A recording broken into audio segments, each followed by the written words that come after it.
ఉపదేశాన్ని బట్టి కనుక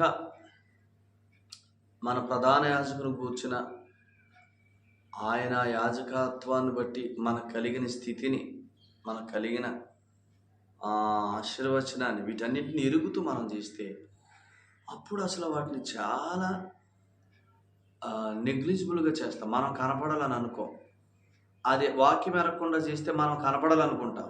వీటి వల్లే కదా చాలా సంఘాల్లో గొడవలు, తగాదాలు.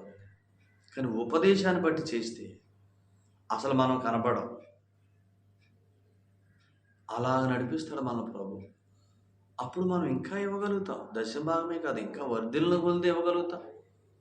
అసలు మాసిదోనియా సంఘాలు చేసినట్టుగా యెరూషలేములో ఉన్న బేదలకి, అంటే విశ్వాసుల్లో ఎవరైనా బేదలుంటే వారు కూడా సహాయం చేయగలుగుతాం.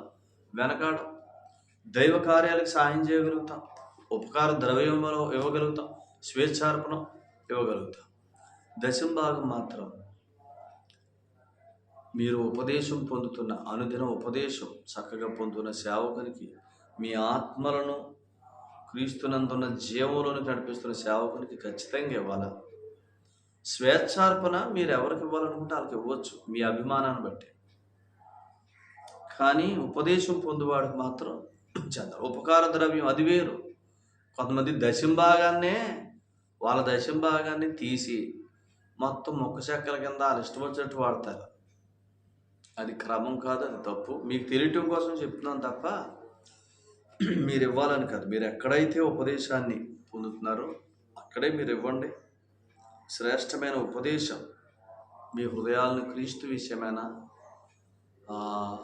ఆయన రక్షణ విషయమైన సరళతలోనికి, నిశ్చయతలోనికి నడిపించేది. ఎక్కడ మీరు ఆ ఉపదేశం పొందుకుంటున్నారో అక్కడే ఉంది.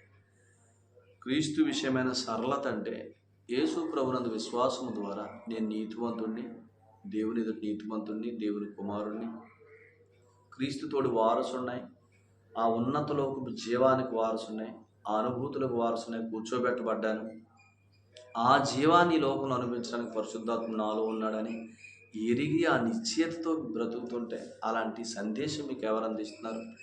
ఖచ్చితంగా వారు మీ మేలు కోరిన వారు, మీ అభివృద్ధిని కోరుతున్నవారు, మీ ఆశీర్వచనాన్ని ఎల్లప్పుడూ పలుకుతున్నవారే. అటు వారిని మీరు సన్మానించండి, గౌరవించండి. దేవుడి సంగతులు మనందరి వెనుకల్లో దీవించులుగాక. ఆలోచన చేసుకోండి. ఈ మెసేజ్ మధ్యలో కట్ అయింది, 2 పార్ట్లుగా ఉంది. 2 పార్ట్లు పెడుతున్నాను, 2 పార్ట్లు చక్కగా వినండి. ఎందుకంటే ఇది ఎందుకో ½ an hourకే కట్ అయిపోతుంది ఈ రికార్డింగు. సో కాబట్టి మీరెవరు కూడా ఇబ్బంది పడకుండా 2 పార్ట్లు వినండి. దేవుడు మిమ్మును, మీ కుటుంబాలు దీవించును గాక. సత్యాన్ని బట్టి మనం ముందుకు కొనసాగడానికి దైవ కృప మనకి దయచేయను గాక.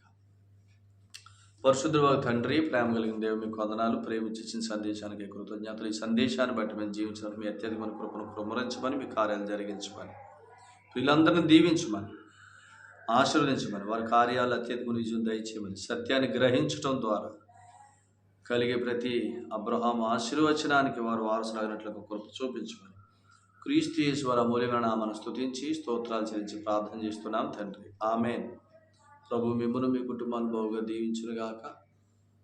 ఆమేన్.